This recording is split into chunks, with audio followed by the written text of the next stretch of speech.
bertempat di lapangan Mapolda Gorontalo, Senin, tanggal 7 Maret tahun 2022. Polda Gorontalo kembali lakukan apel pagi gabungan. Pada apel pagi tersebut dipimpin langsung oleh Wakapolda Gorontalo Brigjen Pol Dr. Andus Puji Prasettijanto Hadi MH dan diikuti oleh seluruh pejabat utama dan personel Polda Gorontalo. Tolong rekan-rekan lihat di YouTube ya, tentang arahan Presiden pada saat Rapim TNI Polri.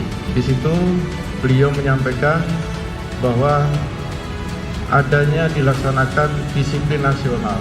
Di situ juga beliau menyampaikan bahwa beliau membaca WhatsApp yang WA grup kita. Jadi kita rekan-rekan, kita harus tegak lurus. Apa yang sudah disampaikan oleh Bapak Presiden melalui Bapak Kapolri, itu kita laksanakan.